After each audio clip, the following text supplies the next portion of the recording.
Olá, boa noite a todos. Tô vendo vocês entrarem aqui.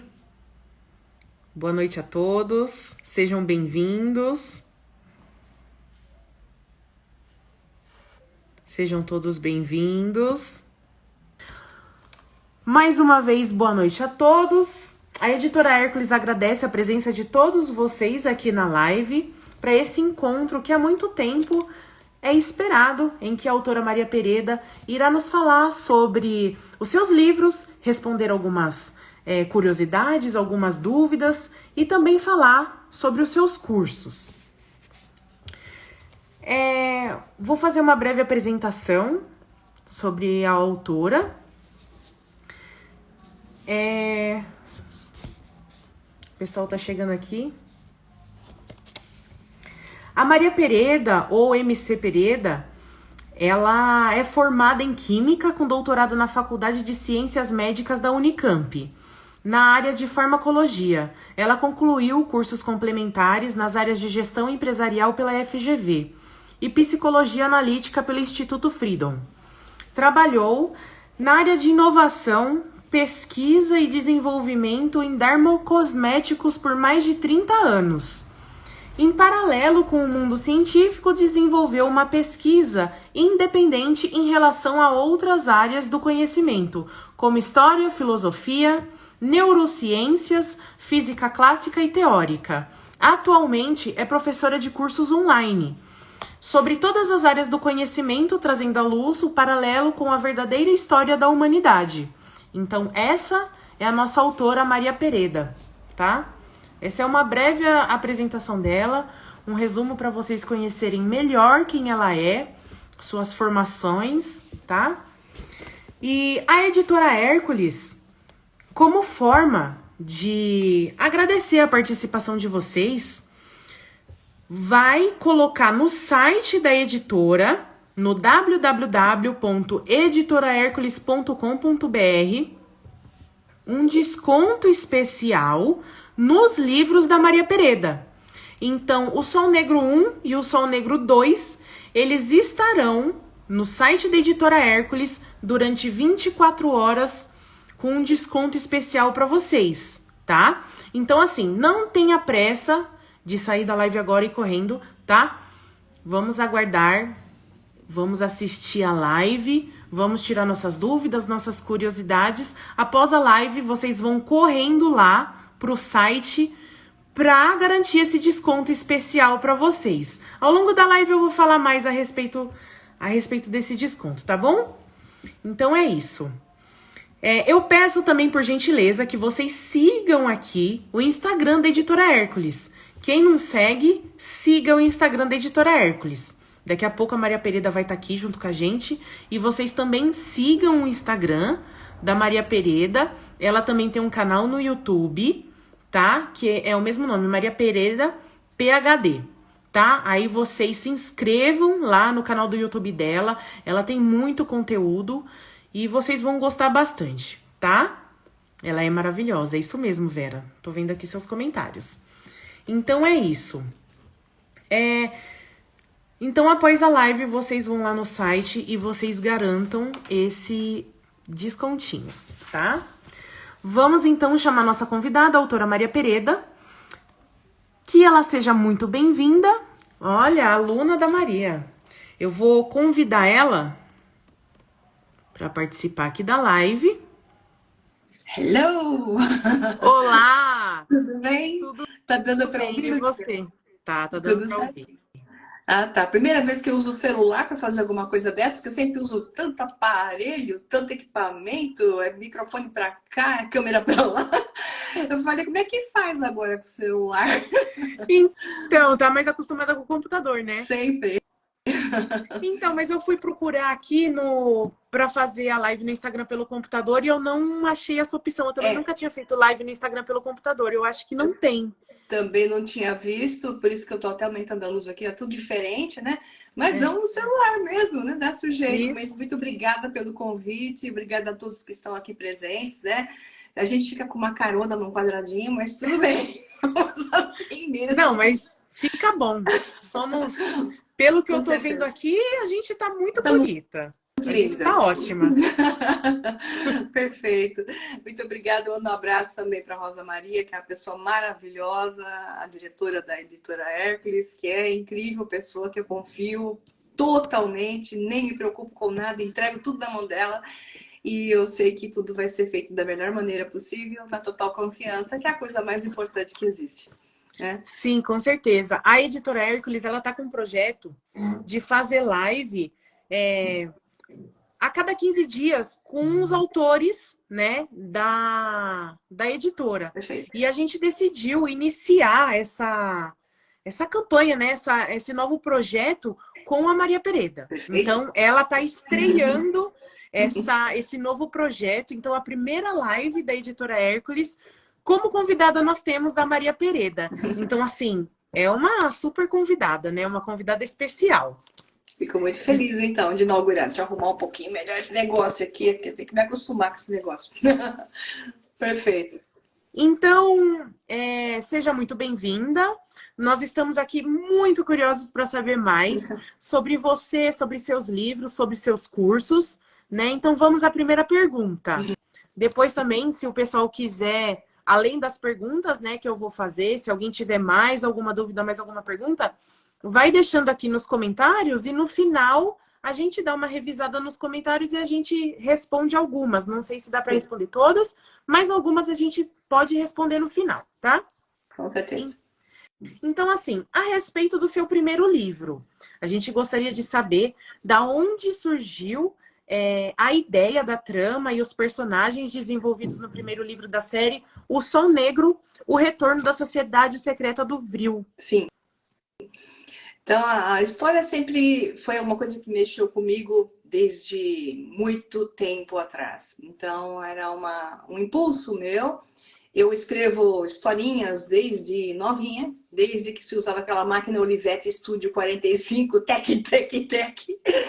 Eu tinha até uma amiga, que temos, né? Que estamos juntos até hoje, desde 7 anos de idade, que a gente escrevia história uma para outra, né? Então, tínhamos caixas e caixas de história. Então, a primeira coisa era essa vontade de escrever, só que o mundo acabou me levando para o outro lado. E eu fui escrever teses e publicações científicas, então eu também escrevia, mas eu não escrevia aquilo que era um impulso interno para a criação de histórias da maneira que eu também gostaria de fazer, que era essa busca pela informação, pelo conhecimento, que era um mundo paralelo ao mundo da área científica que eu trabalhei a vida inteira. Então, eu sempre tive duas vidas, né? A oficial e aqui eu buscava por conta. Então, ao estudar história por conta, eu nunca me conformei com aquilo que contavam. Novinha, eu já via que tinha coisas erradas e que não fazia sentido a história da humanidade contada nos livrinhos de história. Então, com essa mente investigativa, que todo bom cientista tem que ter, eu me lancei a buscar mais informações. E isso foi juntando, né? Então, uma das coisas que sempre me chamou a atenção era essa questão da energia vril, né? Que é o que Einstein já tinha falado há muito tempo atrás, que o éter, a energia do éter, era uma realidade, que ele estava proibido em contexto no mundo científico, e que, então, quando ele mencionou isso no mundo científico, questionando até a própria ciência, eu fui buscar o que era o éter, e eu cheguei à história da energia vril com um fundamento mais filosófico, místico, esotérico e descobri que na Alemanha, a partir do início do século, isso era uma sociedade secreta que desenvolvia dois aspectos. Um era um místico esotérico em paralelo com um grupo de cientistas que estavam juntos tentando chegar a desvendar o que era a energia do éter, então chamada de energia vril dentro da Alemanha, que é um termo que vem, na verdade, do hinduísmo, porque essa energia vril era o raio que os deuses, como Indra e o seu gerador de energia, com aquelas duas bolinhas do lado, eram duas coroinhas com um nó central, ele então direcionava esses raios e canalizava a energia vril. E a história da destruição de Mohenjo-Daro e Garapa, que está na região do Vale do Rio Indo, no Paquistão, entre Paquistão e Índia. Então, toda essa história começou a me chamar a atenção, dizendo, poxa, existe o místico esotérico, mas existe também um lado que é o lado de uma história suprimida e de uma ciência suprimida, que levava, então, à história da energia vril. Daí que, por isso mesmo, eu fui pesquisar o que era a história da sociedade secreta, chamada de Sociedade Secreta do Vril, e trouxe essa história a partir de 1918, quando se forma uma coisa chamada Sociedade Thule, na Alemanha, junto com vários místicos e pesquisadores, e acabou sendo desvirtuada do perfil ideal dela, que era um perfil mais de busca do entendimento do que nós somos como ser, muito mais amplo do que um corpo físico, um cérebro que funciona de forma mecânica. Então, essa busca me levou a entender o que era a Sociedade Secreta do Vril e descobri as Damas do Vril, que era uma mistura entre canalização e um monte de cientistas trabalhando juntos para desvendar a energia do éter, coisa que eles fizeram em bastante gradiente, diga-se de passagem. Então, essa é mais ou menos a história da onde saiu a ideia de trabalhar isso como a linha central do livro. É um estudo muito aprofundado, né? É um conhecimento assim. Mas mesmo tendo esse conhecimento bem profundo, bem específico, o seu livro, qualquer tipo de pessoa consegue ler. Qualquer tipo de pessoa consegue se envolver. A história toda é a partir de uma cientista, começa com a história dela, onde ela diz, eu sei que a minha vida tem um propósito. Essas são as primeiras linhas, né? Porque toda vida tem um propósito, nada está aqui ao acaso, como diz a ciência. Nós somos o resultado, segundo a ciência, de uma mistura de coisas que ao acaso se transformou em uma coisa interessante. Então, a personagem principal, que é a Maia, no seu laboratório científico, começa a pensar, a minha vida tem um propósito. Eu tenho que buscar algo, mas eu não sei o que é.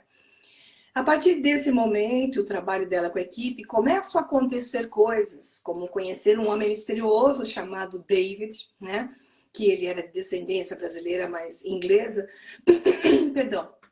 Isso faz com que ela comece a ter uma série de coincidências e induções para uma quebra de simetria, como se diz na física. A vida dela começa a mudar a partir do momento que ela colide com David e começa a entrar uma sequência de mistérios e coisas acontecendo no seu próprio laboratório que envolvia uma visão de que, peraí, para onde eu estou sendo levada e o que é isso? Então, esse envolvimento dela com o David, que é um homem lindo, mas é altamente misterioso, extremamente rico, faz com que ele se apaixone. Então, tem toda a história de um romance envolvendo. Então, a história é simples de se entender, mas ela começa a tomar vulto entre os personagens. Então, tem personagens extremamente unidos. Então, tem o David, seu melhor amigo, que trabalhava com ele, e a Maia e suas amigas, né, principalmente uma delas, que é a Ana, que é a principal, que acabam formando dois casais. Então, David e Maia, e Armando e Ana, que é a melhor amiga dela. E a história toda se desenvolve numa busca por objetos místicos, com histórias originais. Então, objetos que levariam a decifrar esse mistério dessa sociedade vril que atuava. David, então, introduz Maia, uma outra sociedade secreta chamada Sociedade Thule, que era o mesmo nome que tinha antes da Alemanha nazista, e que avança durante a época da Alemanha nazista. Mas ela percebe que havia dois grupos. Um grupo que trabalhava para o bem e um grupo que trabalhava para o mal, né? Então, a história do mundo é envolvida sempre com um choque de interesses. E, aparentemente, o grupo do David trabalhava para o bem. Então, a história é cheia de ação, suspense, momentos hilários, porque tem muita coisa divertida no meio daquela evolução da história, que é sempre muita ação, Existe uma discussão enorme sobre os assuntos históricos, muda de cenário constante, então a história começa em São Paulo, depois ela acaba indo para os Estados Unidos, depois a história vai para vários locais do mundo, entre os dois livros, Peru, vai para vários pontos dos Estados Unidos, vários pontos do Brasil, todos eles ligados com os enigmas que se desenvolvem em função da sociedade viril, de objetos esotéricos e místicos que eles têm que descobrir e pontos em que eles acabam descobrindo mais informações que os conectam como um juntar de dados que faz a mente estar mais clara sobre o que eles precisam fazer. Mas o mais instigante sempre é o mistério sobre quem é o David, né? Então, Maia sempre querendo se descobrir, ela está num processo de autodescoberta constante, mas ela nunca sabe, por mais que ela esteja apaixonada por ele, ele não se revela totalmente a ela, a não ser solta pequenos pontos. É como se ele estivesse usando, e ela percebe isso, que ela era um personagem importante nas mãos dele, embora ela percebesse que ele também estava apaixonado por ela, mas que então o que ele queria que ela fizesse vai sempre sendo o mistério principal, e porque ela é o mistério principal da história como um todo, né? Eu tenho uma pergunta a respeito do personagem David. Uhum. Ele é um personagem bastante enigmático, né? Uhum. Ele é poderoso e também causa uma certa desconfiança, né? Eu gostaria de saber a respeito das intenções. Quando que o leitor, quando que nós poderíamos saber quem ele é, o que ele representa, se nós podemos acreditar ou não no personagem David? Essa é a questão. Você vai ficar assim até o final do terceiro livro, porque, perdão, no primeiro livro já termina com uma entrega dele. Então a história termina, todas as histórias dos livros são continuação uma da outra, mas elas começam e terminam. Mas, obviamente, abre já o espaço para continuação na próxima, né? Então, a primeira fase, o primeiro livro, termina com uma entrega de David, deixando bem claro que existem muitas realidades na Terra, existem muitas linhas de tempo, e nós não somos apenas aquele que se vê nesta linha de tempo. Então, portanto, nós talvez sejamos muito mais do que isso. Então, nosso corpo físico, ele está construído de uma maneira. Há pessoas que foram alteradas até geneticamente para poder já produzir certos níveis conectivos, e ele coloca isso que Maia era um desses personagens, ele próprio era uma dessas pessoas alteradas, geneticamente alteradas para níveis de conexão com outras realidades superiores ou alternadas. E isso já aparece logo no final do primeiro livro, onde se desvenda essa diferença entre o que David e Maia são e outras pessoas, e porque eles podiam fazer e movimentar e ter manejo da energia avril em algum grau, em algum momento, e conexões com outras portas de tempo. Então, essas portas de tempo são exatamente citadas na história da humanidade, principalmente no início da história. Então, quando a gente tem a visão até da capa do livro, né, que é essa estrela de Shamash, a estrela de Shamash é o Sol negro, é o Sol Saturno, que está na antiga Mesopotâmia, entre a fase média pós-Suméria. Você tem já essa fase média da história mesopotâmica. Então, o Deus Sol, mas é o Sol de Saturno, isso é o Sol negro. O Sol negro é o segundo Sol. É uma fase de equilíbrio entre o seu ser superior e um ser inferior. Então, o Sol de Shamash na capa é exatamente uma das representações do que se chama Sol Negro. Então, já dá uma dica no final do primeiro livro, porque ele acaba levando para essa história de um portal no tempo para esse passado, de banco de informações, que conecta exatamente com a ideia da capa, né? Entendi. Eu tenho mais algumas perguntas a respeito dos personagens. Eu vou fazer agora uma pergunta a respeito da personagem Maia, tá? Ao contrário de David, Maia, ela é uma personagem bastante direta, transparente, sincera, né? O leitor consegue identificar quem é Maia, diferente do David, que é misterioso. Ela gera um envolvimento no leitor. A gente pode esperar segredos revelados, além do que já aparece no primeiro livro, a respeito da personagem Maia? Ela mesma não sabe quem ela é, né? Ela só se lança para a descoberta. E como ela é tão aberta, o pensamento dela, o relato de Maia é o relato central dos livros, né? Então, Maia vai sempre colocando os seus pensamentos, embora ele seja contado em terceira pessoa, a Maia coloca constantemente o que ela está pensando. Então, o leitor, ele se identifica com ela, porque ela é a busca pela informação. Ela é a busca para entender tudo aquilo que está acontecendo, ao mesmo tempo aquele impulso que ela tem, aquela intuição incrível que se explica porque ela acessa bancos de informação, memórias que têm a ver com a sua genética, memórias que têm a ver com a conexão dela com outras vidas, que só no terceiro livro isso fica claro logo no primeiro capítulo, né? Então, uma boa parte do enigma, só no terceiro, de cara, é esclarecido como vários aspectos importantes. Mas o leitor acompanha a Maia na descoberta. Ela é o tronco central dele. E ele vai se identificar com ela porque ela é, como você colocou, totalmente transparente. Ela é o que você vê. E o leitor está com ela. Agora, David não. David é dúvida. E outros personagens, como o mestre Germano, que é outro ser enigmático, que é o líder da sociedade Tule do Brasil, né? Ele é outro enigma, você não sabe se é bom ou ruim. O que ele quer, entendeu? A mesma coisa fica entre o David e esse personagem, que no segundo livro entra um terceiro personagem que tem o mesmo perfil e é extremamente importante.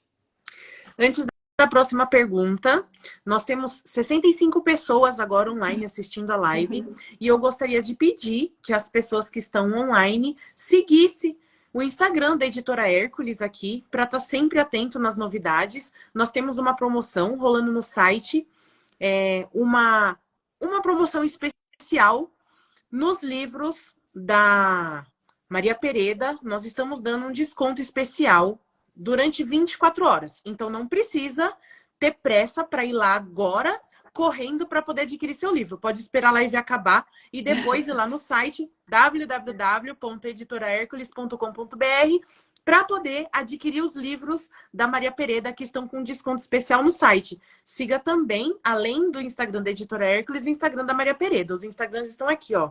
É só clicar e seguir. Tá bom? Para vocês poderem estar sempre conectados. Eu tô vendo que tem bastante aluno e aluna aqui da Maria Pereda, elogiando bastante ela. Tô feliz com a presença de todos vocês aqui, tá bom? A próxima pergunta é também a respeito da Maia. Eu tenho uma curiosidade. A minha filha se chama Maia. Ah, você tá brincando? Tô falando sério. Uau! Eu tenho uma filha de 7 anos. E a minha filha se chama Maia. Aí foi. E eu gostaria de saber se a sua personagem Maia foi inspirada em alguma pessoa real da sua vida também. Muito interessante, porque a minha filha se chama Maia também.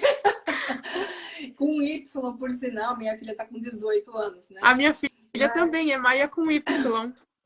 Tá perfeito. Tá. Estamos no enigma. É que Maia é um termo que, além de ser o nome da mãe de Buda, é um termo hindu que significa o véu das ilusões.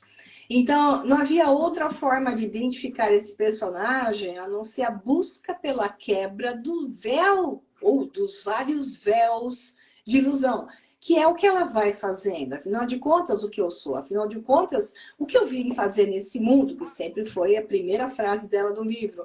É porque eu estou aqui, eu sinto que eu tenho algo a mais para fazer. E os enigmas que vão acontecendo, e os mistérios, e aquela velocidade toda, aquela monte de ação e perseguições que vão acontecendo, simplesmente a vão conduzindo nessa descoberta das coisas, na descoberta da verdadeira história da humanidade, mas na descoberta do que ela é principalmente. Né? Então, o nome Maia não poderia ser mais perfeito para esse personagem, ainda que eu acho que é um nome lindíssimo, né? Eu também acho. Então, agora a próxima pergunta. O que eram as ordens da sociedade secreta chamadas de Tule e o Urso da Energia Vril? Tá, então a energia Vril, como eu já expliquei, né? Então você tem a Sociedade Secreta do Vril. Ela foi criada bem depois da Sociedade Tule, que foi mais ou menos 1918. Então entraram, como eu falei, místicos e turmas variadas de várias nacionalidades na Sociedade Tule. Quando ela foi quebrada ou praticamente encerrada, porque eles não se acertaram, porque entraram vários com ordens místicas do tipo magia e cabalistas. Essa foi a grande separação, porque a turma da cabalista e da magia não tinha nada a ver com esse assunto, porque eles queriam conduzir para um mundo mais científico, trazer a metafísica para a ciência e não para o esotérico. Então, a Sociedade Vril se tornou uma liga de moças treinadas para canalização de informações, e a principal delas era Maria Orsic, isso é a história oficial, né? Que ela, então, escrevia em Antigo Sumério. Então, quando ela começou a canalizar e escrever páginas e páginas na linguagem da Antiga Suméria, por isso a estrela de Shamash está aí também da capa do livro, né? Chamaram professores da Universidade de Berlim, linguistas, e o linguista, ao ver, chamou os físicos. E os físicos, então, isso é toda história oficial, né? Então, professor Schumann foi um deles, que é famosíssimo na história da física aqui do nosso tempo. Foi um dos que participaram muito mais fortemente com a Maria Orsic. E eles perceberam, então, que havia um campo de informação incrível, que levava ao conhecimento do domínio da energia que substituiria o petróleo. Então, era muito simples produzir o mecanismo, tanto que eles produziram os mecanismos. Um dos mecanismos produzidos levou à produção das naves Raul-Nebu, naves Vril, que se diz, a discussão é que se os nazistas produziram naves voadoras a partir da energia Vril ou não, mas existe todo um banco de dados e fotos, inclusive da época, mostrando que sim, eles produziram essas naves a partir da energia Vril. E isso foi um dos motivos da corrida dos americanos contra eles, porque os americanos eram a turma do petróleo, né? E os nazistas estavam com essa produção de energia Vril através dessa união entre um campo de informação trazido por essas moças canalizadoras. Então, a parte mística que se conta dessa Sociedade Vril é que haviam cerimônias de estados de concentração e de algumas cerimônias envolvendo ritos antigos. Então, esses ritos antigos, mais tipo nórdicos, misturados com alguma coisa celta e por aí vai. Então, não se sabia ao certo como eram esses ritos, mas de forma nenhuma de maneira sangrenta ou até ritos sexuais. Mas no livro eu coloco as duas turmas. Aquela turma cabalista que foi separada da turma que virou a Sociedade Vril no começo da Tule, eles faziam exatamente o contrário. Então, eles eram as ordens mágicas de magia sexuais. Então, você tem a luta tanto na história dessa época, como na época aqui do livro, em São Paulo, de duas sociedades, a que utilizava a magia sexual e queria apoderar-se desses objetos secretos para utilizá-lo para esses fins de poder e de domínio da mente. E a turma da Maia, do David, do mestre Germano, que os outros que estavam juntos, que queriam obter esses objetos sagrados ou secretos, ou objetos do passado, como são os geradores Vril, as barras de Thoth, que são egípcias, para impedir que esses caras maus utilizassem para fazer coisas piores do que já a história contava, porque o domínio da energia Vril poderia gerar o domínio do mundo, né? A história é por aí. A respeito da Sociedade Secreta do Vril, aparentemente ela está localizada no Brasil, é isso? Existem evidências? Isso está no segundo livro, né, que é exatamente a Cidade Secreta do Vril. É a busca por uma origem. Então, quando a Primeira Guerra Mundial terminou, boa parte dos alemães teve até uma imigração em grande proporção para o Brasil, Argentina e Paraguai, né? Então, essa turma trouxe um banco de informações e trouxe alguns desses objetos que na Segunda Guerra Mundial e um pouco antes, um grupo alemão chamado de Ahnenerbe foi pelo mundo buscando essa tecnologia. Então, isso se conta que o pessoal da Ahnenerbe chegou a obter esses objetos e parte deles, ou alguns deles, na história, né, teriam vindo para o Brasil. E um acidente aconteceu em um determinado momento no Rio Grande do Sul, numa cidade específica do Rio Grande do Sul, que tem a ver com uma história oficial, por sinal. Eu sempre faço ficção e história oficial, ficção e história oficial, desencadeando um acidente que poderia explicar, por exemplo, o que acontece no sul do Brasil, uma cidade que é Cândido Godói, onde existem os gêmeos, né? Então, um número absolutamente absurdo de gêmeos, de descendência alemã, a grande parte da origem daquela região, porque é fronteira com a Argentina, é muito próximo da Argentina, das regiões que se registram como os pontos principais para as imigrações desses grupos de alemães que foram até exércitos e entre os cientistas que foram para lá.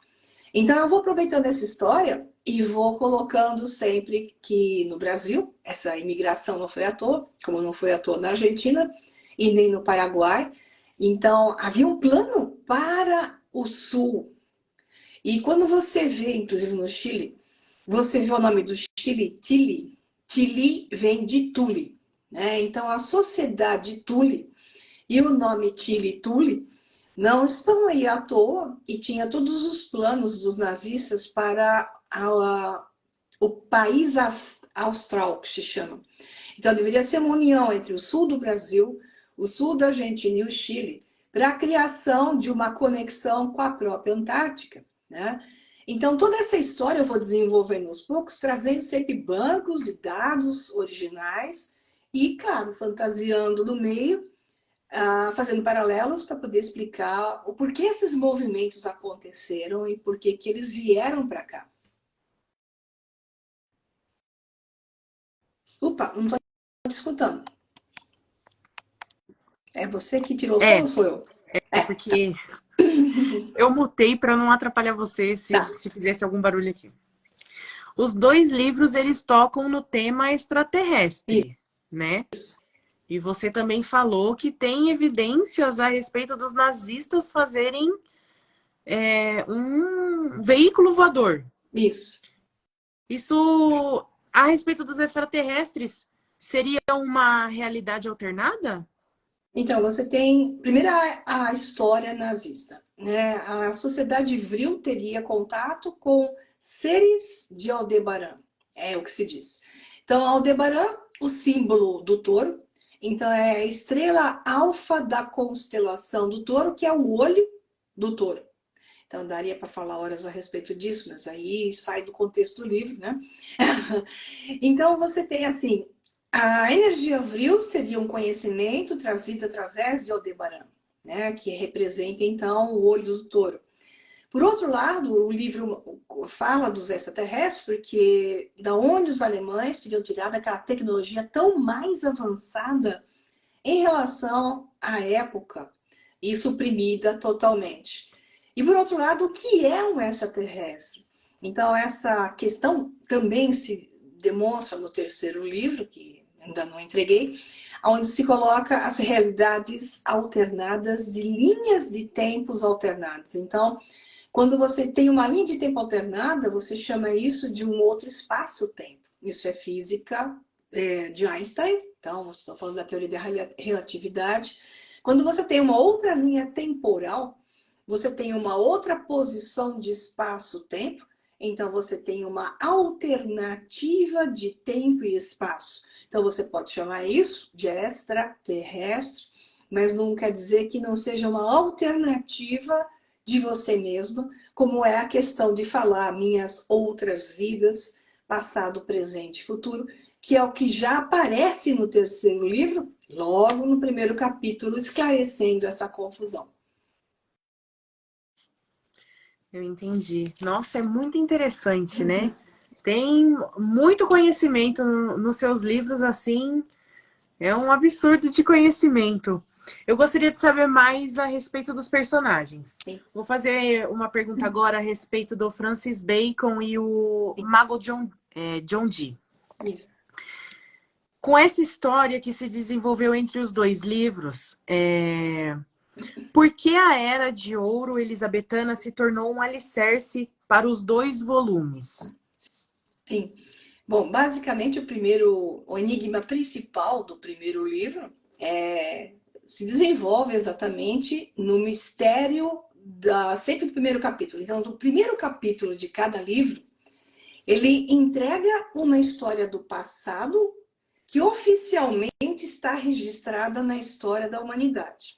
Então, a história de Francis Bacon e o Francis Drake, o pirata principal, que era o pirata que aprontava tudo, mas que levava o ouro para a Elizabeth I da Inglaterra, terem ido para a Nova Escócia, no Canadá, e terem estado lá. Então, há muitos registros em relação a um jovem Francis Bacon, que seria o filho bastardo da Elizabeth I, porque ela teve 2 filhos, né? E era chamada de Rainha Virgem.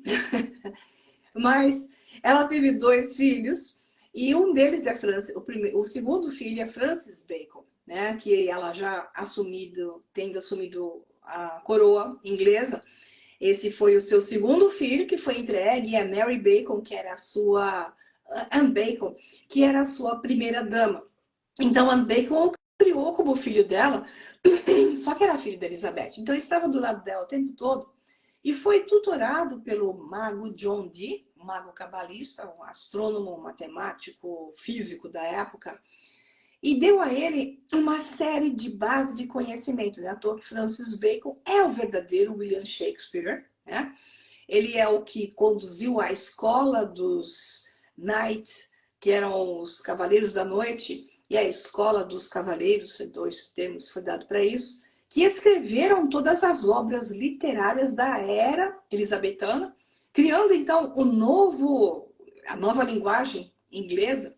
Então, eu trago Francis Bacon com o mistério de trazer os manuscritos originais de William Shakespeare sendo colocados em um local secreto na Nova Escócia, no Canadá, que é uma grande ilha, dentro de um poço que ninguém conseguiu cavar até hoje, porque ele é cheio de armadilhas, ele existe.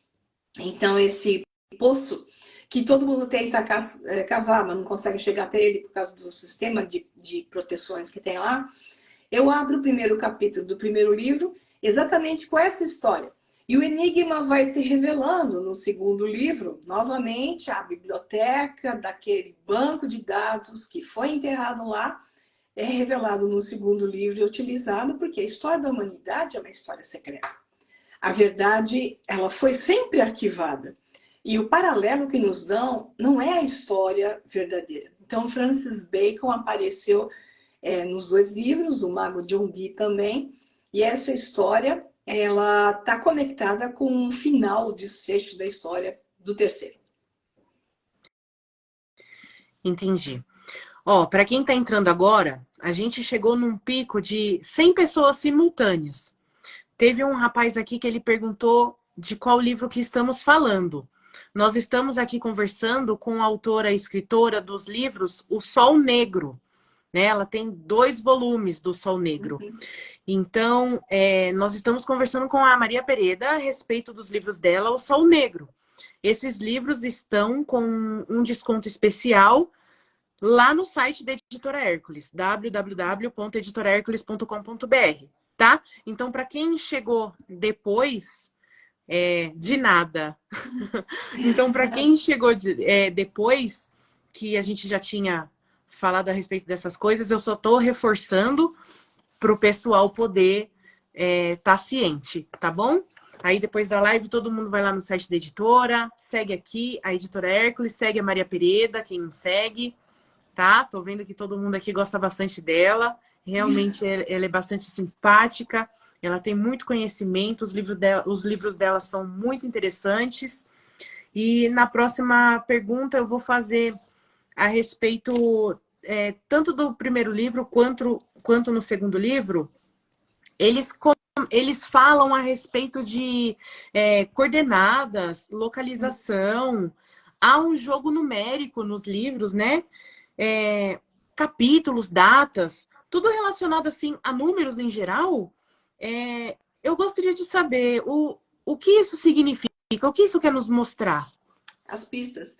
Eu fiz um jogo absolutamente grande entre nomes, datas, horários, capítulos. Então, assim, cada capítulo não é à toa o número que ele tem. E o primeiro capítulo de cada livro, ele entra exatamente em coordenadas, né? Então, sempre começa latitude e longitude, né?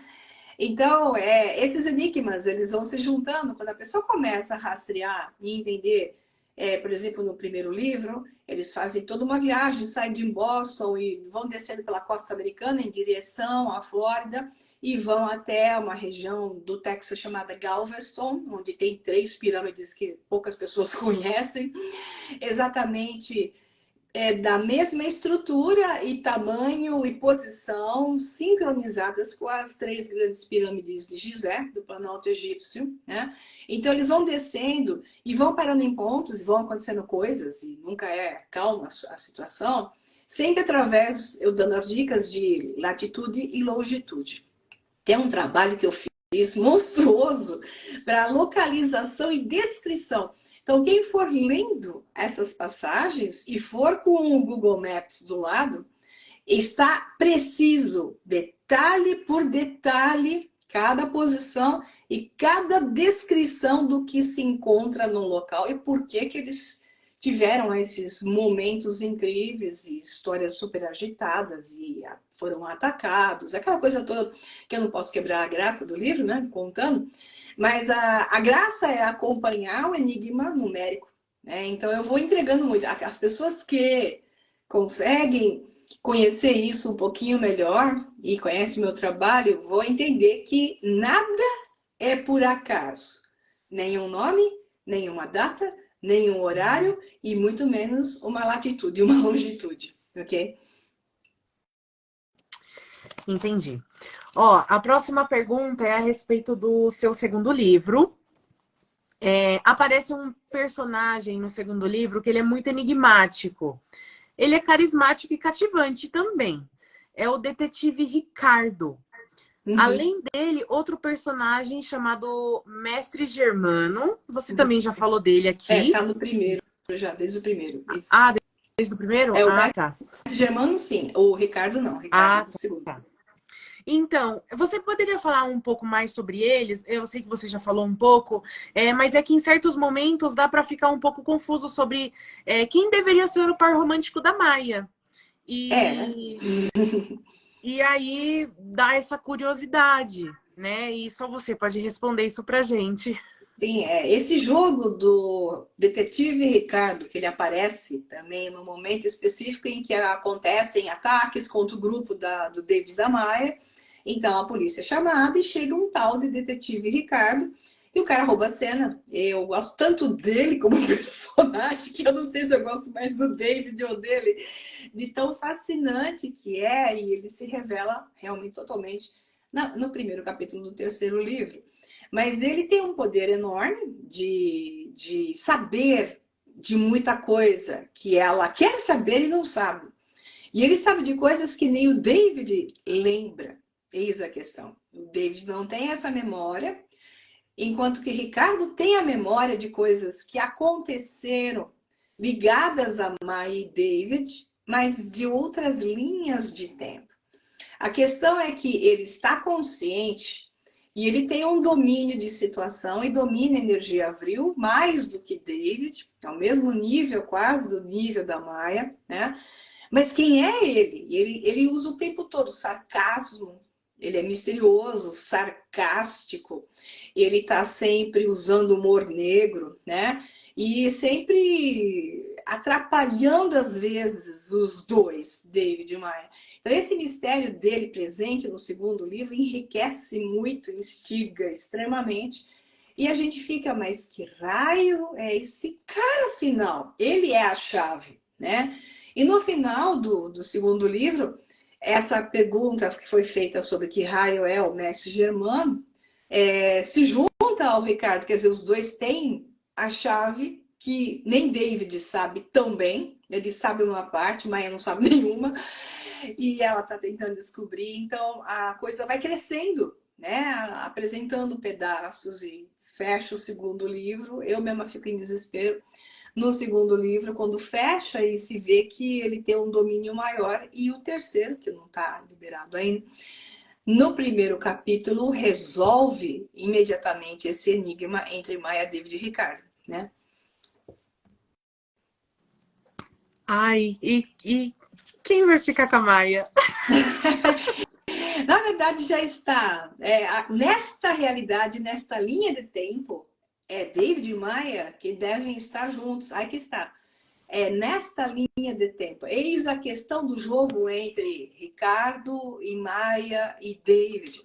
Mas o que somos entre realidades alternadas, né? E o que significa uma linha de tempo versus outra linha de tempo? O que devemos fazer quando conhecemos linhas de tempo? Criamos uma síntese, alteramos as coisas, temos o poder de alterar a história, alterar os fatos, devemos fazer isso.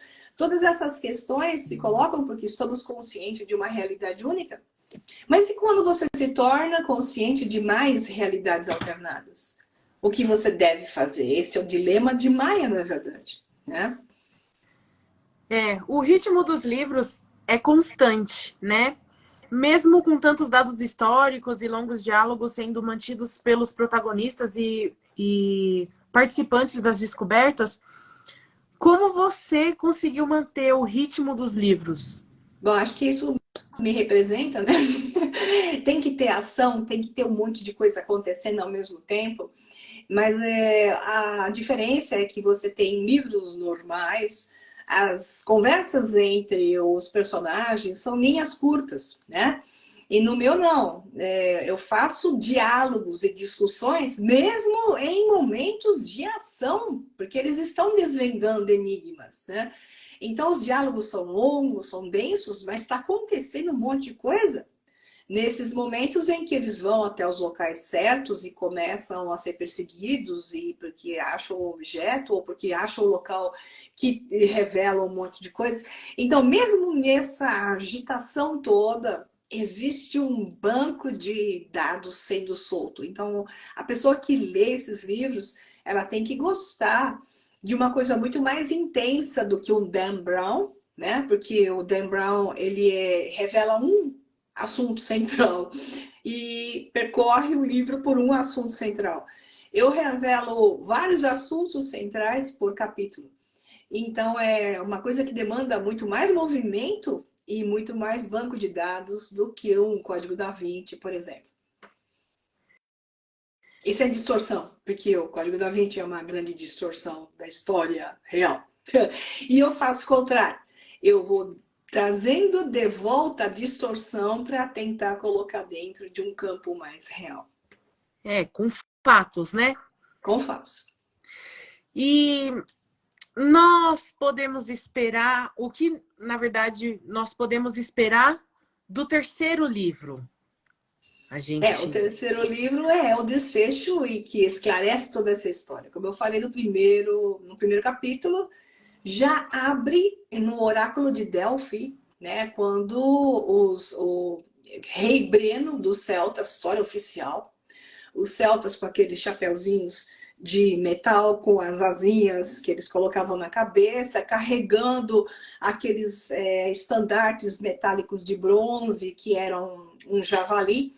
O exército todo vindo o oráculo de Delphi, ou seja, a montanha, o oráculo em cima da montanha, a montanha toda cercada pelo rei Breno, para tomar, e veio de Atenas, destruiu Atenas, e veio em direção ao oráculo de Delphi, porque lá havia um objeto específico que lhe daria um grande poder. E essa é a história oficial incrível. Então, nessa primeira cena, uma cena cinematográfica incrível, mas narrada na história oficial, quando o rei Breno vai tomar, os celtas começam a subir para a montanha do oráculo de Delfos, uma tempestade surgiu do além e raios dizimaram o exército de Breno. Não precisou fazer nada, a não ser esperar que os céus, de repente, formaram uma tempestade incrível e os raios desceram e acabaram com o exército dele, porque os raios foram canalizados pelo chapéu deles, né, pelo capacete, e pelos estandartes que eles carregavam, o carlix, que era aquela boca clássica do som que eles tocavam, que era monstruoso, né, que eles tocavam aquele carlix, que era uma boca de como se fosse um rinoceronte, é um javali na especificidade, e pelo som do carlix eles carregavam, e o rei Breno não mandou eles largarem nem as lanças, nem os escudos, e muito menos o carlix e os estandartes. Os raios foram tamanhos que acabaram com o seu exército. Então, no primeiro capítulo, eu explico o que é que acabou com o exército, se isso foi uma tempestade normal ou se isso foi uma tecnologia avançada que existia na época, o Sol Negro, né? A energia Vril em objetos relatados na história, por sinal, e que a gente vê isso, o mesmo objeto, desde o primeiro livro, onde eu mostro o gerador Vril, né? Até tem uma fotinho no primeiro livro, da onde saiu o gerador Vril, da onde ele vem, que é de novo da antiga Suméria, e que está registrado na história da humanidade até no Peru. Até no Peru você tem exatamente as mesmas gravuras. Então, existia uma civilização anterior, existia uma tecnologia em comum, em um mundo antes do tempo oficial nosso, que está registrado nas principais civilizações antigas e que, de alguma forma, poderia explicar aquela coisa mais estranha que aconteceu com o rei Breno, com mais de 100 mil homens sendo queimados por uma tempestade que surgiu do além, relatado na história, e o oráculo de Delphi, ou Delfos, não foi tomado pelo Breno.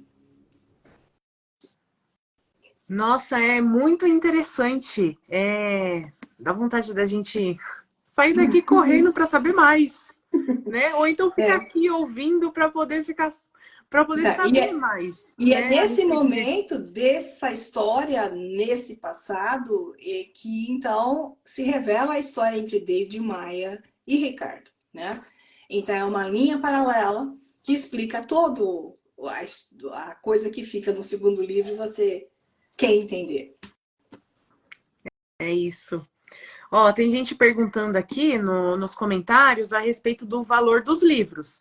O valor dos livros é lá no site www.editorahercules.com.br. Você entra lá e eu vou revelar os livros da Maria Pereda de hoje até amanhã, 8 horas da noite, 24 horas do início da live até amanhã, 8 horas da noite. Eles estão com um desconto de 15%, tá?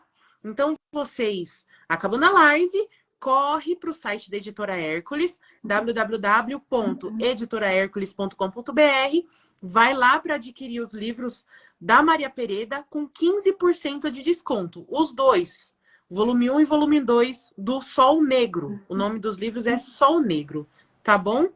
Agora,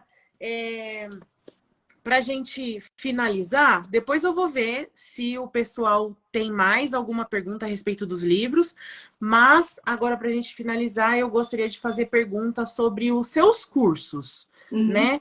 Todo mundo está curioso para saber sobre eles, tem muito aluno seu aqui, mas também tem gente que está te conhecendo agora.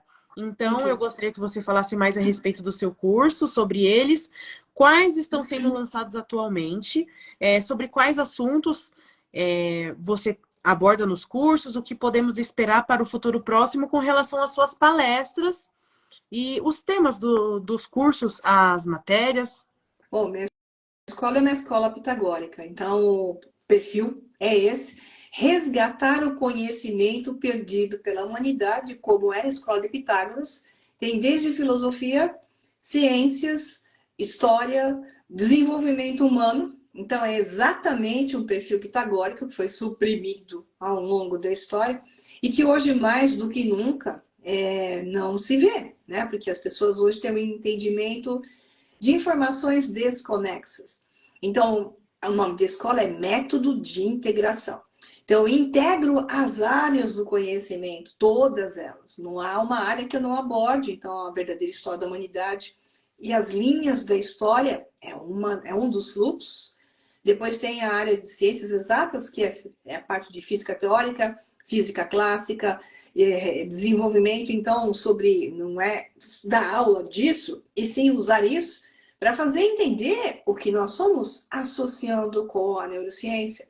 A partir dessa fusão de áreas, nós temos a visão clara do que é uma linha de tempo e do que somos nós nessa linha de tempo. Então, esse trabalho todo baseado em publicações, nos melhores cientistas que fizeram os melhores livros, é o que eu realizo. Depois eu faço a parte do desenvolvimento humano, seja ela pelo desenvolvimento da mente, ou seja pela parte de filosofia viva. Então, eu resgato a filosofia, mas não aquela história da filosofia de Bertrand Russell, né? Que é aquele livrinho horrível que ele escreveu, contando a história de quem existiu e falou o quê? Que era um grande manipulador da realidade, Bertrand Russell.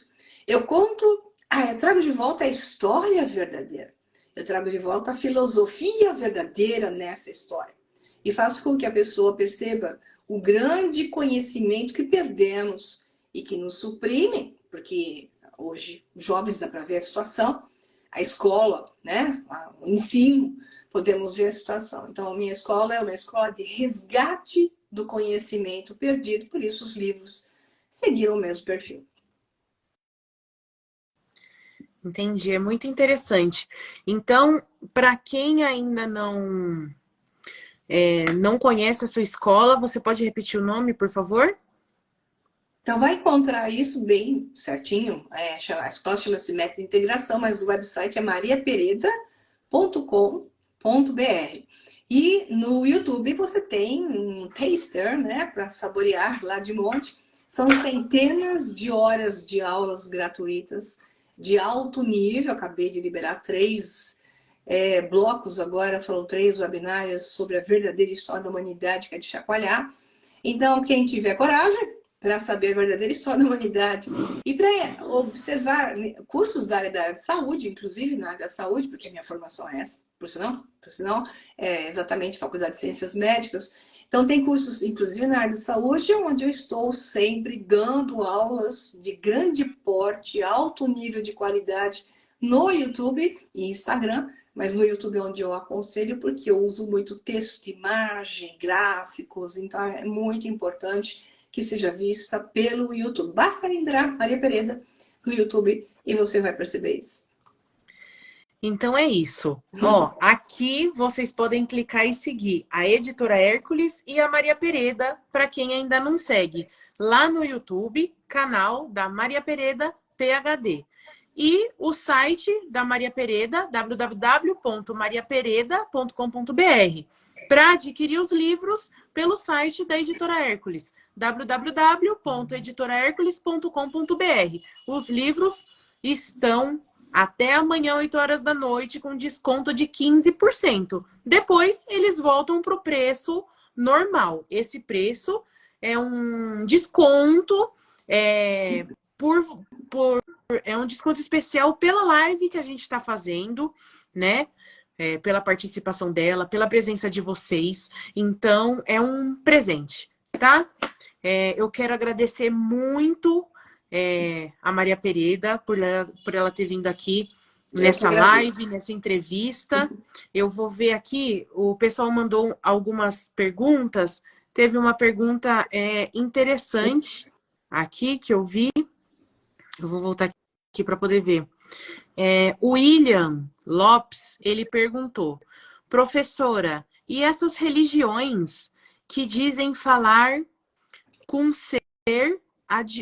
com um ser de outros planos, é conexão ou algum distúrbio? Ou mesmo trauma não tratado?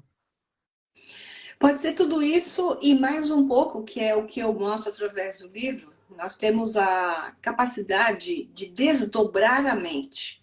Então, está em vários cursos. Um deles se chama Mente de Deus, que eu vou finalizar semana que vem, porque as aulas estão próximas, é só gravar. E eu mostro que existe um desdobramento da mente humana. Então, nós estamos em uma realidade central. Como diziam os gregos antigos, filosofia grega, o homem descobre a ti mesmo, que você vai descobrir a realidade. Então, os pitagóricos faziam o quê? A descoberta do que eu sou, de quem eu sou, de tudo aquilo que eu posso ser, espelhada no meu universo externo. Então, os hindus já diziam, os Vedas, o universo externo é apenas o espelho do meu universo interno. Então, tudo aquilo que eu experiencio significa que é um desdobramento de mais do que eu sou. O físico David Bohm dizia exatamente isso, né, físico teórico, que a realidade ela se desdobra como se fosse um rocambole. Então, você tem o tecido espaço-tempo se desdobrando, manifestando mais espaços e tempos, mais de você mesmo, mas tudo parte de um ponto central. E esse ponto central se chama você. Então, você é o criador da sua realidade, você desdobra a realidade a partir daquilo que você acredita, do banco de dados que você tem e da forma como você lida com aquilo, o campo da percepção, como se diz neurociência. Então, o que eu percebo, eu manifesto como um credo, dou credibilidade a isso e faço com que aquilo assuma vida. Então, aquilo que se chama de entidades são potenciais, sejam entidades extraterrestres, ou entidades intraterrenas, ou entidades de outros níveis de vés e escalas de tom, né? Elas se desdobram porque são potenciais, como algoritmos, é o que eles são, dentro de uma matriz de espaço-tempo. São configurações possíveis que se tornam viáveis para você a partir do momento em que você cria um tuning, uma ressonância.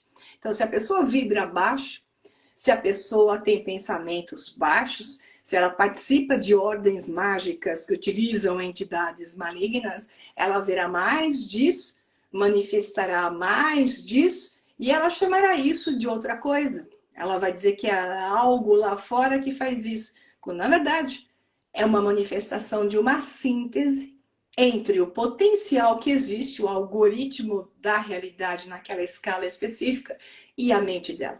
Então, tudo aquilo que ela vivencia significa uma síntese entre potenciais que podem se desdobrar, mas que só se manifestam porque a pessoa os dá o sopro da vida. Tá? Nossa, muito interessante. Eu estava procurando aqui outras perguntas, mas tem bastante elogio. Ó, a Cristiane Lacerda falou: os livros da Maria Pereda são gostosos de ler, prendem a gente e não dá vontade de parar. O Samuel Belifan, ele falou: inteligentíssima. A Adriana Pereira falou: são fascinantes os dois livros, muito envolventes os enredos. Muito obrigada. A Nete, ela falou: estou na expectativa do terceiro livro. Fazer. terminar. A Paty Medeiros, ela falou: com certeza deve ter o humor próprio da professora Pereda. Eu acho que ela estava falando do terceiro livro. Não, os livros, tem personagens, a própria Maia, ela dá umas tiradas muito engraçadas, e tem um personagem muito engraçado, que é o Armando, né? Que está o tempo todo presente no livro, e ele é puro, e genial, puro e engraçado. Então tem essas coisas, e acontecem coisas engraçadas, porque tem que ser como eu. Se não tiver graça, não vai. Tem que ter. O Caio, ele mandou uma mensagem aqui. Professora MP, existe alguma relação atual dos governantes mundiais com seres extraterrestres? Tem esse nível que eu acabei de dizer, sempre teve, não é só governantes mundiais. Esses que eu chamo de donos do mundo, né, os dito cujos, que criam toda a organização, as aulas que eu dei essa semana. Então, tá lá 3 aulas para vocês assistirem. Foi feita terça, quarta e quinta. Vocês têm mais ou menos 8 horas de aula entre essas 3 aulas para vocês assistirem, onde explico quem são esses dito cujos. Então, esses seres são malignos. Eles têm uma vibração de escala tonal. A realidade deles é a ordem pela desordem, é a ordem pelo caos. Eles querem caos, eles vivem do caos, eles bebem o caos, e o prazer deles é criar dor e caos. Então, obviamente, um ser desses entra na explicação grande que eu dei anterior, desdobra entidades. Obviamente, eles estão conectados nesses níveis algoritmos, e obviamente há conexões desses padrões que eles mesmos manifestam. Então, eles mesmos são as próprias potestades, entendeu? Entendi. Ó, a Ina Martinelli, ela falou, preciso desses livros. Eu não sei se ela estava aqui antes, mas se você precisa muito desses livros, se você gostou muito de tudo que a Maria Pereda ela falou aqui na live, você vai lá no site da Editora Hércules, www.editorahercules.com.br, que os livros estão com 15% de desconto. Aí você vai se deliciar, ler um atrás do outro, e é como as meninas estavam falando lá em cima, né? Muito elogio, falando que são envolventes. Eu vi aqui que a Batista Helena Maria, ela começou a seguir a gente, que aparece aqui quando a pessoa ela começa a seguir a gente durante a live, aparece aqui. Então, muito obrigada, Helena Maria, por seguir a gente. E a última pergunta que eu vou fazer é uma pergunta complemento da primeira. O William fez aquela primeira pergunta e ele fez um complemento. Professora, que dica você dá quando isso acontece por várias gerações? Como quebrar o padrão? Isso é que acontece. O que é o isso exatamente? Agora eu não lembro. Que é aquela primeira pergunta que ele fez, eu vou voltar aqui, ó. Que é a manifestação de coisas? Isso. Ele tinha falado sobre... professor, e essas religiões que dizem falar com seres de outros planos? É conexão, algum distúrbio, trauma? Então, assim, não existe um distúrbio mental desse nível que se chame genético. Então, nós temos hoje um conhecimento maior a respeito, sabemos que existe um estado que nós temos 2 coisas. Então, o cérebro pode estar desequilibrado por uma série de padrões metabólicos. Então, hoje nós temos uma doença inflamatória cerebral, expliquei isso longamente num curso novo, desencadeando uma série de desordens, né, de estados e condições fora de um padrão de equilíbrio. Então, não existe nada disso que seja geneticamente explicável, e quando tento explicar pela genética, é uma falácia científica, como eu falo com X e não com C, né? Então, o que existe é um condicionamento. Então, existe uma indução. Como eu sempre brinquei ontem de novo com isso, se você criar a religião do abacaxi celestial, haverá uma enormidade desde que haja impulso de envolvimento, dinheiro envolvido nisso e colocar isso na mídia. Haverá um secto gigantesco dos seguidores do abacaxi celestial.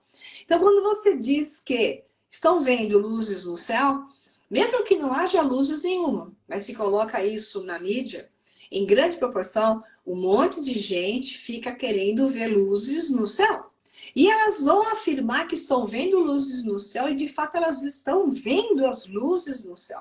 Então, esse efeito ovelha, que é um efeito indutivo, é um mecanismo do cérebro humano, que é baseado em crença e mente preditiva. Então, a crença é: eu acredito nisso, então eu não estou vendo, mas eu acredito, eu vou passar a ver. Então, é o efeito as caravelas dos indígenas da Mesoamérica, quando chegaram os espanhóis.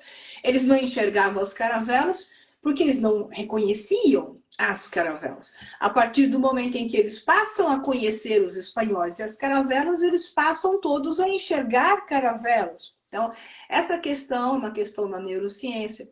Então, se o número de pessoas muito grande se torna esquizofrênica, e isso se diz para a população, isso é sério que eu estou falando, hein? Porque isso é uma articulação atual.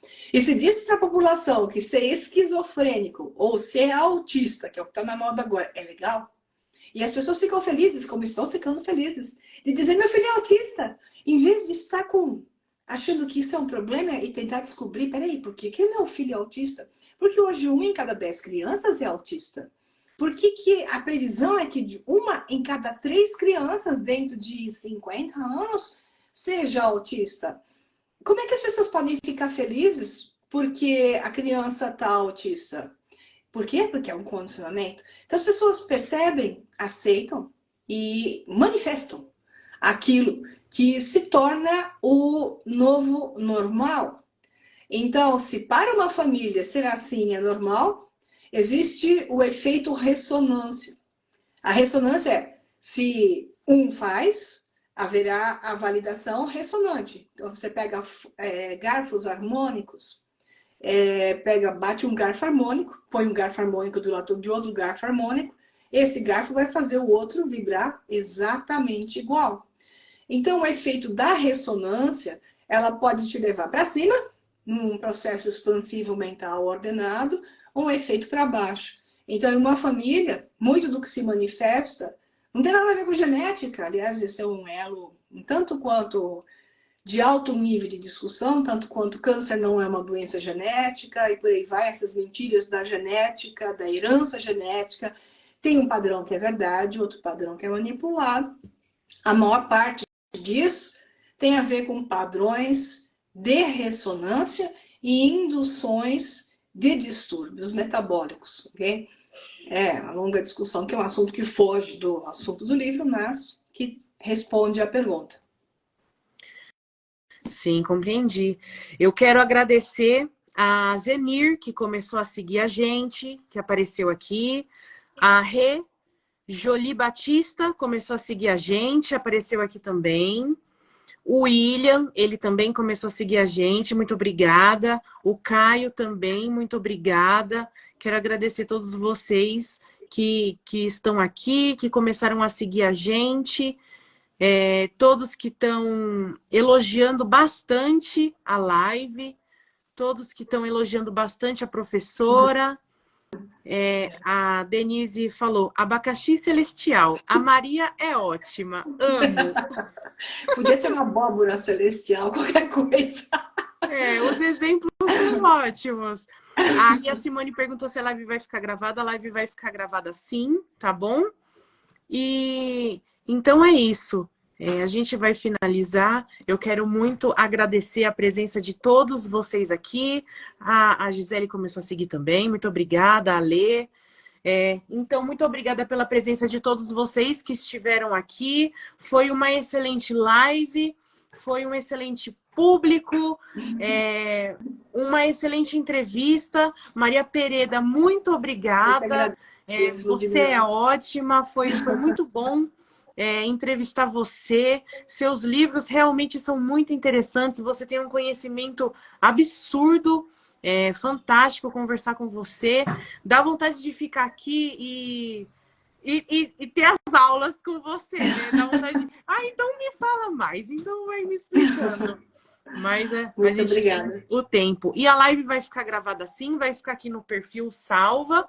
Se quem entrou depois e perdeu o comecinho, vai poder rever, vai poder ver de novo, tá bom? Então é isso. Muito obrigada a todos. Muito obrigada, Maria querida. E obrigada, pessoal, que esteve aqui, esteve presente. Muito obrigada pelo carinho, pelo respeito, pela consideração dada. E um abraço à sua mãe, que é uma pessoa que eu gosto tanto. Pode deixar, ela está aqui assistindo, ela está vendo o abraço que você está mandando. E lembrando todos vocês, os livros da Maria Pereda, os dois, Sol Negro, eles estão com desconto de 15% no site da Editora Hércules, www.editorahercules.com.br. Então é só ir lá. Se você já tem um, você vai lá e adquire o outro. Se você tem o outro, você vai lá e adquire um. E se você não tem nenhum, você vai lá e adquire os dois.